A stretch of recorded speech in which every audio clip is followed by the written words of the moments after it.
Hello and welcome to the Spiked podcast. I'm Fraser Myers, and with me this week, as ever, we have Spike's editor Tom Slater. Hello. And an extra special guest, GB News presenter Inaya Folarin Iman. Hi. Coming up on the show, we'll be discussing a turbulent week in British politics, from Beergate to the latest Brexit clashes. Leading pollster Sir John Curtice will join us to give his take on the local elections, and we'll ask whether Elon Musk will be allowing Donald Trump back onto Twitter. So, at the beginning of this week, Labour leader Sir Keir Starmer pledged that he would resign if he is fined by Durham police over the so-called Beergate incident. And now we're ending the week with an additional 50 fines issued by the Metropolitan Police over COVID breaches in Downing Street and other government buildings, bringing the total number of fines to over 100 now. I mean, that's pretty extraordinary. What's your reaction to this, Naya? I mean, my first view is that all the people that were fined during the lockdown, why is there still not a bigger campaign to have them get rid of all of those fines? I mean, we had young people that, threw a little party because they'd been locked down and been fined thousands of pounds. Tens thousand pounds in some cases. Exactly. Yeah. And so a lot of these, £50 fines here and there that a lot of these politicians are getting and so on doesn't really seem particularly fair. So I would like to see all of those fines written off. But obviously on a broader point, I think when Boris Johnson, all the scandal kind of hit with him, I think there was a genuine kind of public outrage, this whole idea of like one rule for them and one rule for everybody else. And he was the one implementing it. But now it's gone way too far. It's just been a kind of political tool. And originally the Tories seemed to be very in favour of kind of pushing for Keir Starmer to have this kind of similar backlash. But obviously it's almost backfired on them now because now people are saying, or maybe he might resign, you might have a bigger competitor that will actually take on Boris Johnson. So it just seems that lots of these politicians have been hoisted on their own petard. Tom, what have you made of it? I mean, are we just sick of Partygate and Beergate and now Currygate as well? All the gates. How many more are there going to be? Well, the story is just worn itself out, I think. I think people are starting to switch off from it. That's not to say that people have become just kind of cynical, but I think there's just bigger issues at play. I mean, issues, yeah. We're going to talk about Brexit in a bit, or at least about the Northern Ireland situation. I mean, when real politics peaks back into the news agenda, you realise how stupid a lot of this stuff is. I think Starmer had really tripped himself up, just almost more so than Boris Johnson. I know people say, well, his crimes pale into insignificance compared to what Boris Johnson's been accused of.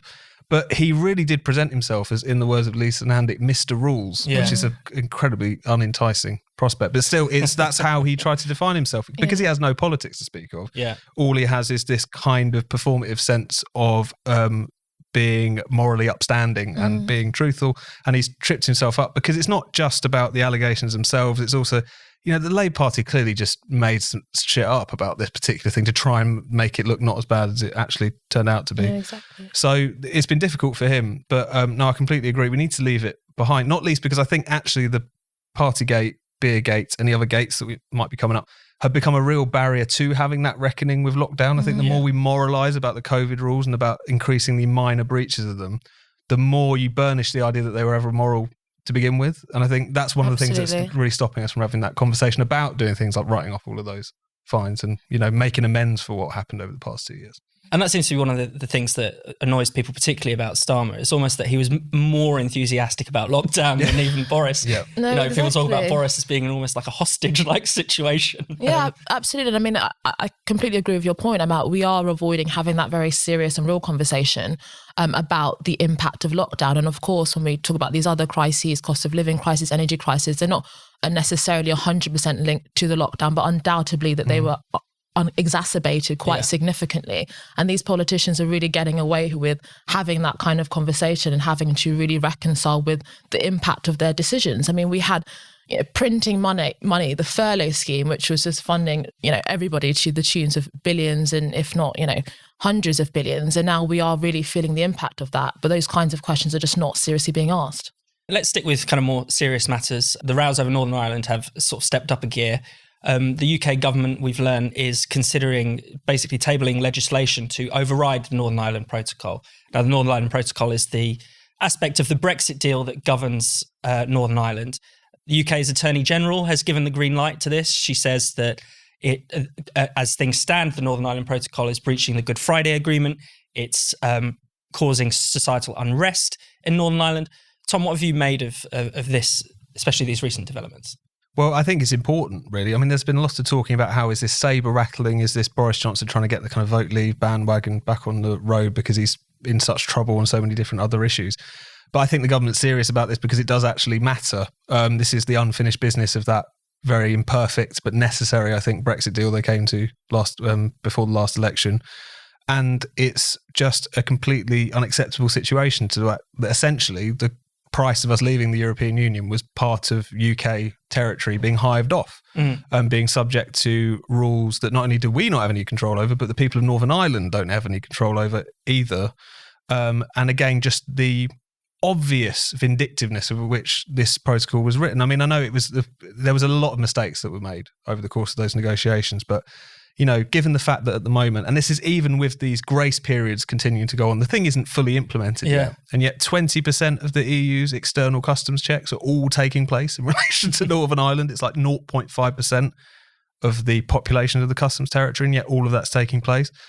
And it's just, I think as a matter of principle as much as anything else. I mean, obviously the government are talking about the way in which it's affecting the peace process, the fact that the unionists do not want to enter Stormont, the DUP specifically rather, because of the fact that they're upset with the protocol. I think the EU's intransigence has completely exploded the idea that they care about the peace process. This was always them about essentially protecting the single market as they see it, but also about punishing Britain for daring to leave. And this is, I think it's really important that they're taking this kind of action. And I think the kind of response to it, I think, has just demonstrated what we've seen throughout the whole Brexit process, which is people, again, just willingly parroting the EU side rather than actually trying to look at what the real issues at play are, which are very, very serious. I know, a lot of people will try and overcomplicate this issue. I mean, bringing in single market rules, there'll be all kinds of quite complex discussions about it, but really it comes down to sovereignty, doesn't it? That's really the issue at stake here, right? Yeah, absolutely. I mean, obviously, I will have to say that, Boris Johnson, I remember when he said it was oven ready, and of course, it wasn't, but we are where we are and we have to deal with that reality. And if it's,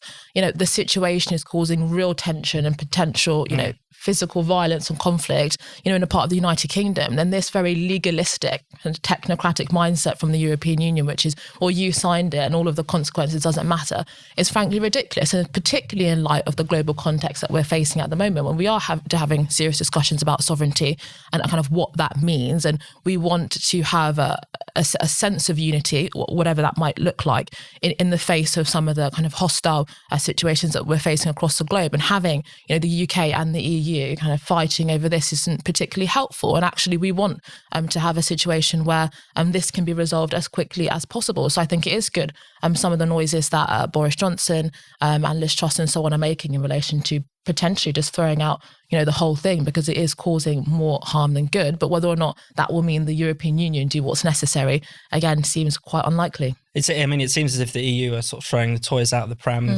One EU diplomat was quoted in The Guardian saying that, any kind of interference with the Northern Ireland Protocol or the UK trying to sort this out was giving succor to Putin, essentially. Yeah. I mean, it's just, the reaction is just crazy, isn't it? Even the United States are angry that the UK want to resolve this issue. They're flying in a bunch of people who are going to be kind of dispatched to some delegation to try and kind of sort this out, because the fact that the US basically just take their lead from Dublin, and Dublin have just thrown their lot in with Brussels on this issue and many more. It's ridiculous. And I think, obviously there's, it's a tricky situation, but there's just been no kind of, and I take the point, and as many people have made, that Boris Johnson did sign up to this. We've got to remember the context in which he signed up to it. This was ruined from the start, really, but because of Theresa May agreeing to that process of the talks, whereby you have to settle the border before you talk about trade, despite the fact trade is kind of how you settle the border question. They really finally negotiated that deal in the context of the Surrender Act and no deal basically being taken off the table. It was a very difficult hand. And of course, they then had to sell it to the electorate. And of course, there was no appetite after that election for then reopening the whole thing. Again, people were exhausted. So it was very imperfect. It's very difficult. You can understand why people just want this discussion to be over. But it is really important from a point of principle. Now, I know in relation to the UK government, sovereignty, Northern Ireland, very complicated history, to put it lightly. And there are some people who are almost kind of licking their lips, I think, because they think that this is the kind of going to be some means through which a united Ireland would come about. But at the end of the day, the future of the north of Ireland has to be decided by people in the north of Ireland. Absolutely. It shouldn't, if you get United Ireland off of the back of the fact that the EU decided to stick its oar in and then the union just kind of collapsed as a result of that, that's not exactly a positive national mission, is it? So. No, absolutely. And I do think, this is, you mentioned this question about the United Ireland. I do think this is also kind of an opportunity to put to the fore again these questions of what does the union actually mean? What is it about the union that is worth defending? We've had these questions over the SNP in Scotland and now Northern Ireland again. I hope that this kind of brings that momentum towards actually taking that question seriously.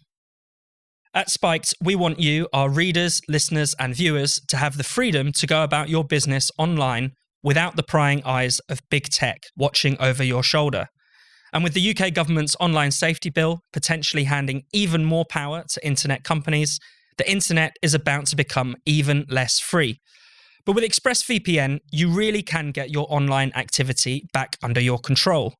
For instance, whenever I go online with ExpressVPN, my IP address is completely hidden and my identity is anonymized by a secure VPN server. Plus, ExpressVPN encrypts 100% of my internet data for protection from hackers and eavesdroppers. ExpressVPN is by far the best VPN I've tried. It's the VPN rated #1 by Business Insider and countless other tech publications. And that's not all. With ExpressVPN, I can also access tons of incredible content, like TV shows and films from other countries that would otherwise be blocked. For instance, I can access the content on any country's version of Netflix, and that means I can watch thousands of films and TV shows that aren't normally available. So stop letting big tech and the government censor and track you. Take back control of your data and protect yourself today by visiting expressvpn.com/spiked. That's expressvpn.com/spiked, and you can get an extra 3 months for free. That's expressvpn.com/spiked. So next, let's move on to the local elections. And I spoke to leading pollster Sir John Curtice to find out what the results tell us about the state of British politics. John Curtice, thank you so much for being here on the Spiked podcast. First of all, let's talk about the Conservatives. How badly did they do in these local elections? Overall, I would say roughly as bad as the opinion polls would have led you to anticipate. That certainly means that the party is not in as much trouble as it was under John Major's leadership before 1997. And that's always been the message of the opinion poll. So on the one hand, the results of local elections confirm that the party has now hit electorally choppy waters. It is behind Labour for the first time in this parliament. It's not uncommon for governments to be behind the opposition in the middle of a parliament. The reason why we're interested on this occasion is because it's the first time it's happened since December 2019, and obviously it's happened not least in the wake of Partygate. There were, however, some bits of it of the results that perhaps do give the Conservatives some pause for thought.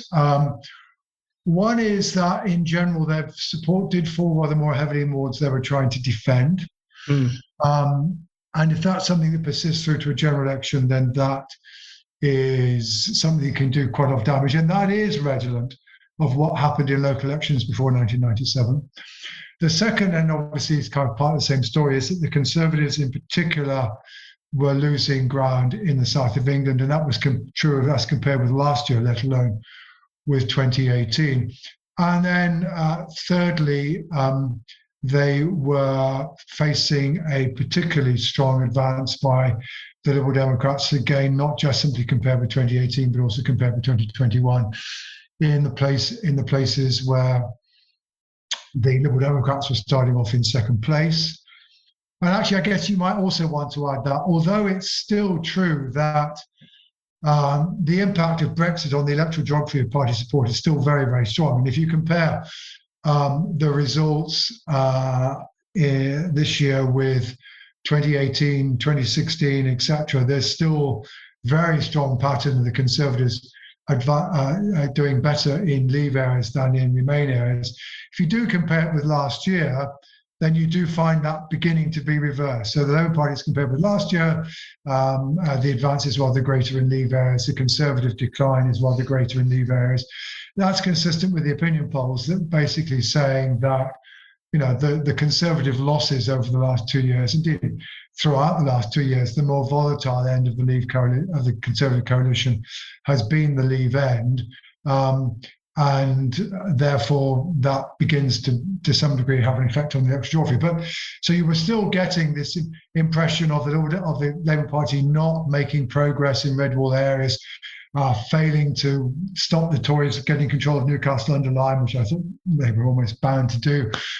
So there wasn't any obvious progress in red wall areas in terms of the results, because the comparison with 2018. If you look at the comparison with 2021, underneath the surface, then you can see that there's been something reversed, but it is with a capital S. I mean, is it fair to sort of characterise it as saying the Conservatives are losing their heartlands a little bit, and then perhaps they're in somewhat greater trouble in their heartlands? Yes. That seems to be so. Well, I mean, it's a mixture. They are seemingly in trouble with both ends of their coalition. So they're seemingly in a degree of trouble where there are lots of Leave voters around. And those places are not always necessarily part of traditional Tory heartland. These are places that would have moved to the Tories in 2017, 2019.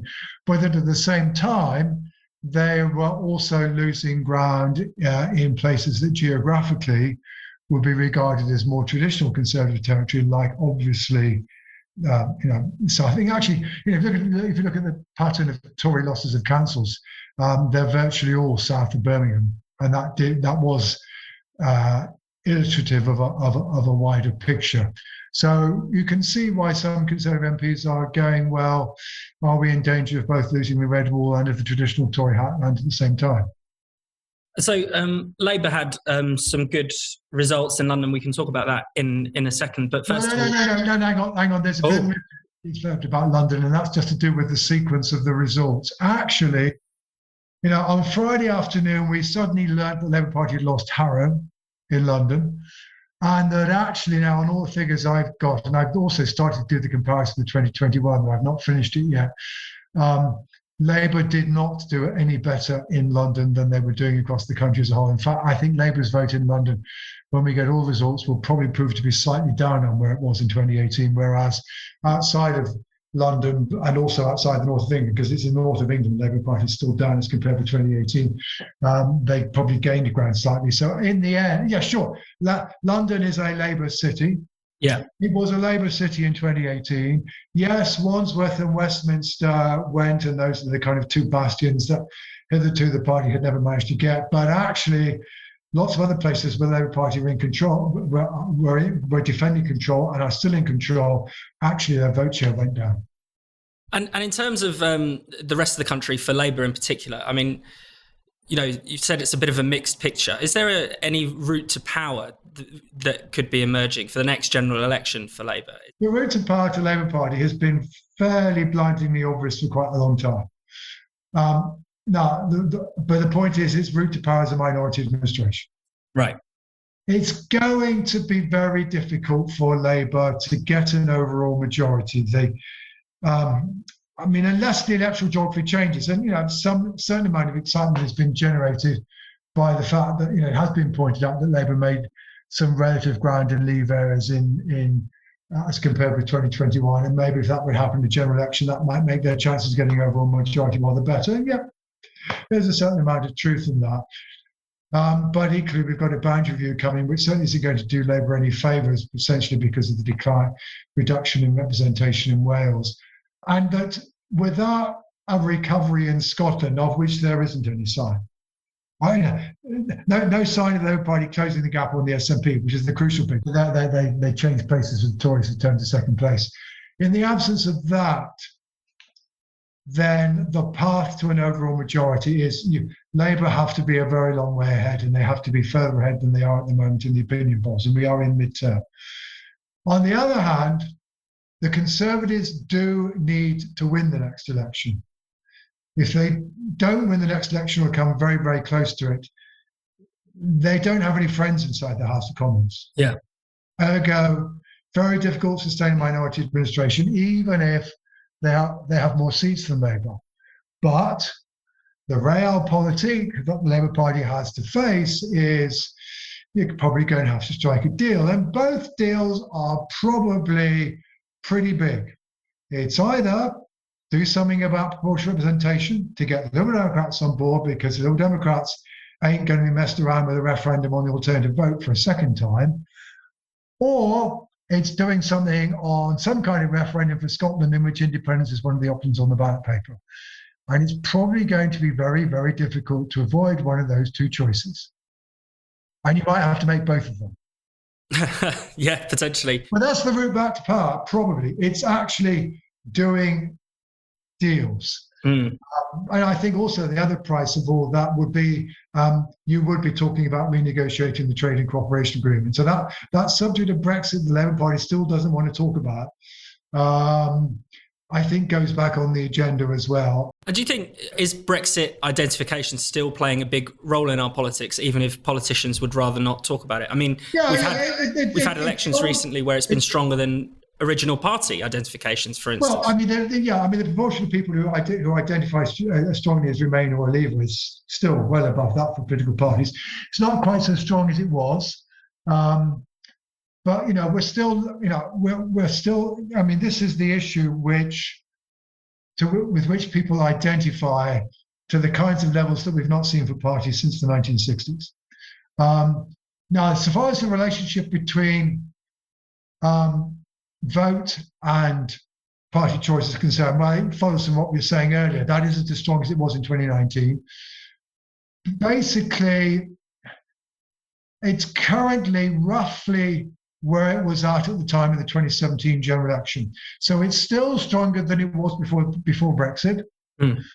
It's not as strong as it was in 2019. But there's still, and the Labour Party has made some relative progress amongst Leave voters. And the Conservatives have certainly lost ground amongst Leave voters. So it's not all gone to Labour. Some of it's wandered off to Reform, etc. But it's still there. I mean, the Labour Party is still, roughly twice as popular amongst Remain voters as it is amongst Leave voters. And the Conservative Party, although now much diminished amongst Remain but Leave voters, is at least twice as popular amongst Leave voters, if not more popular than it is amongst Remain voters. So yeah, the division is there. And I think you can certainly anticipate that the Conservatives will be attempting to try to remobilize the Leave vote between now and 2024, the opposition parties have to think about a way of having to countermand that. Now, of course, against the backdrop of a cost of living crisis, etc., that might prove more difficult for the Conservatives than it might otherwise be. But it's still there. It's just it's not as strong as it was back in. 2019. I think, and the other way in which it's changed, it is beginning to look as though the Liberal Democrats are now able to act as the party of protest, even in Leave voting areas. Yeah. So there isn't actually any relationship at all between the modest but discernible rise in Liberal Democrat support and how Remain or Leave voting in the area was. And of course, they did manage to gain control of Somerset. Well as Kingston upon Hull. So, Shropshire North was a suggestion that maybe they could now begin to act as a party of protest, irrespective of people's Brexit position, even though the party historically is very pro-EU, and it may be going back to that world. Finally, can we talk a bit about class? And there's been a quite famous sort of class realignment in British politics over the course of the last few general elections. I mean, how is that changing? Is that going into reverse? Is it stalling? Is Boris potentially squandering his chance to carve out a working class coalition? Are the Lib Dems still the kind of middle class anti-Tory party? What do you think is going on? To be honest, I've not tracked this since 2019, so I'm not going to attempt to give you an answer when I haven't looked at the evidence. Impression will do. Given that the Remain Leave divide is not as strong as it was, I would not be surprised to discover that the Conservatives have lost rather more ground amongst C2Ds than they have amongst ABC ones. But that will be something to check out. I mean, the decline in the relationship between class and vote. I mean, it starts with New Labour very much. That's a principal cause on their part. So it's not going to go all the way back to where it was in the 60s and 70s. So some of it is much longer term, but maybe some of the additional twist that's been given to it by Brexit is some of that's been ameliorated. But I mean, if I remember rightly at a quick glance, you're certainly still not looking at very much of a class divide, which was roughly true in 2019. And that's my vague memory of the last time I looked at it, but it's not something I've been attempting to track in detail over time as opposed to the Brexit divide. John Curtice, thank you so much for coming on the show. You're welcome. Spiked is launching an internship program. We are offering paid placements to aspiring writers, podcasters, and video makers who want to cut their teeth at the world's best political magazine.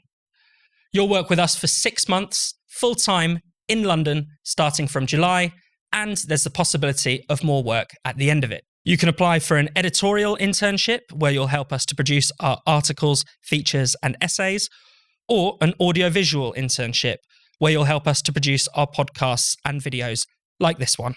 To find out more and to apply, just go to spiked-online.com/interns. That's spiked-online.com/interns. Good luck. Elon Musk, the new owner of Twitter, has hinted that Donald Trump could be allowed back onto the platform when he fully takes over. Musk said that the lifetime ban of Trump was immoral and flat out stupid. What have you made of this, Inaya? Yeah, I mean, what happened to all of those who said, they can do what they want? It's, the leaders of Twitter and all these social media companies, it's their own platform. They can make free market. Exactly. They can make all of the rules. They became libertarians, in a moment. It was quite brilliant. And, in a sense, that is true. And I do also agree with Elon Musk that a lifetime ban does seem to be an extreme step. I mean, he is the former president of the United States. That seems to be a massive fact that people just don't seem to He was president at the time. Yeah. This is quite an important figure, to say the least, and that was one of the primary ways in which he engaged with his audience and kind of spoke to people. And I do think that's important in an age where we do have the digital public sphere, and social media plays an increasingly important role in how we kind of communicate about issues politically, for better or for worse. And now that he has been removed, it is quite remarkable. Like, you almost don't really know what he thinks on any of these issues. You have to take quite a lot of steps to actually find out what his opinion is on anything. And I think that's quite absurd for a former president. So I do agree with Elon Musk, and it also will be his platform very soon. But it just shows all of the hypocrisy of all of those who said, you just need to make another platform. It's so easy, all of those kinds of things. And now they're outraged because the former president can potentially come back on Twitter. With Trump, you now have to wait for him. He issues these sort of presidential, not quite decrees, but memos almost, where he'll boast about getting a hole in one. Or he'll say the radical left is destroying the US. But it's not as fun when you can't retweet them. No, not at all. He's, by some measures, the greatest tweeter of all time. And one of the greatest comedians of the 21st century. But it is interesting as well, because people need to remember because it's become so accepted now that he was booted off, and it's this horrible idea that he might be let back on. Sadiq Khan was in the US this week for some reason, and he was holding forth about this. It's really important that Donald Trump isn't let back on Twitter. People forget what he was kicked off Twitter for. If you read the blog post that they put up explaining it, it was down to 2 tweets, if memory serves. One of them was talking about all of the millions of patriots who had voted for him, which they said that was him glorifying the people who had stormed the Capitol, which is a bit of a stretch, unless there were millions of people there. Well, didn't see that. And then the other one was him talking about how he wasn't going to attend the inauguration, which Twitter actually said was him potentially sending a message to his supporters that the inauguration was fair game to attack. Like, these are the kind of mental gymnastics that they were trying to do. And it just speaks to the fact that at the end of the day, Twitter and Facebook and all the other platforms, they just came under enormous pressure from the corporate media, from the political class, from the all of the kind of powerful and influential sections of society to kick him off, and they basically obliged. But it was a ridiculous decision. Even Musk's predecessor, or at least the former CEO of Twitter, Jack Dorsey, has publicly said that he regrets doing this. Yeah. Because it was such a remarkable overstep for these big tech oligarchs to effectively insert themselves and assert themselves as the sort of referee of what's acceptable, not just in people shooting the shit on Twitter, but in how, as you were saying, Fraser, the sitting president communicates with the people. So, the idea of letting him back on should not be controversial. Yeah. Kicking him off should be the controversial thing. And yet, this is the world we live in, unfortunately. Obviously, we've had the sort of typical reaction. You've mentioned Sadiq Khan. The EU is not happy about this. Guy Verhofstadt of the European Parliament, who will be familiar to many from the Brexit talks, said that this is a dystopian move, potentially, and that thank God the European Union is stepping in to regulate social media and what you can and can't say.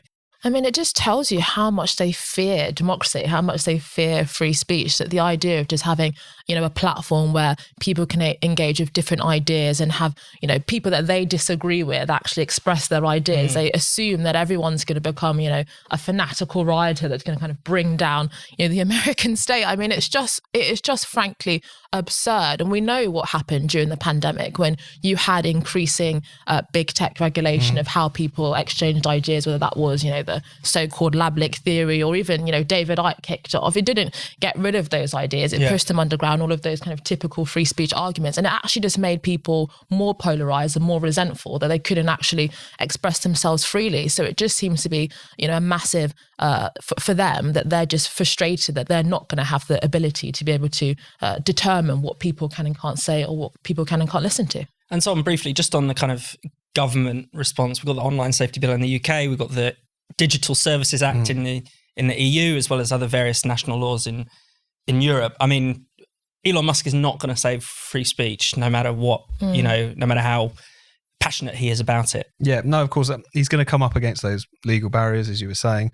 And this is one of the really difficult things, is because of the fact that, as you say, whatever he can particularly decide, he's going to come up against potentially, if the Online Safety Bill passes, Ofcom essentially regulating platforms, being able to issue really punishing fines. I think, it's like a 5% of their kind of global takings, essentially, if they don't uphold certain standards.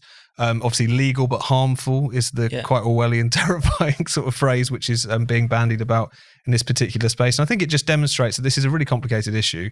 And the problem is that it's multifaceted. Yes, to some extent, regrettably, the state of free speech in large parts of the digital public square does rely on essentially the views and the decisions made by a very small group of very rich people. But by the same token, it's also influenced by governments who are, if anything, concerned that these big tech oligarchs aren't going far enough in terms of censoring the internet. They felt like that even before Musk was taking over. They felt like that about Jack Dorsey. They felt like that about Mark Zuckerberg. And so it just shows that this is a argument that you have to have out with in society and the culture more broadly. It's not to say that the state has no role in relation to the internet or anything like that. But if you're going to win an argument for a situation which is freer, which is genuinely a proper democratic public sphere, then it's not just about, again, shuffling the deck chairs in the C-suite. And it's certainly not about backing these very terrifying laws that these governments are pushing through now. I think that's a really important point about, that there's no silver bullet when it comes to the problem of free speech in society. And in some senses, I kind of understand those that critique Elon Musk, just because I don't want, a CEO lecturing me about Black Lives Matter and trans issues. I also, is it really helpful to have one that just wants to own the libs as well? I still think it's a kind of, politicized platform in that sense. And actually, we have to have that argument out, in the public sphere and win the case for free speech and having a culture of freedom within wider society. And that's within education, within the universities, within the institutions across society, not just social media. Thank you so much for watching the Spiked podcast. We'll be back next Friday. If you hit subscribe and click the bell, you'll never miss an episode. And in the meantime, why not check out all of Spiked's other videos and podcasts on this channel? And for more Spiked content, find us at spiked-online.com.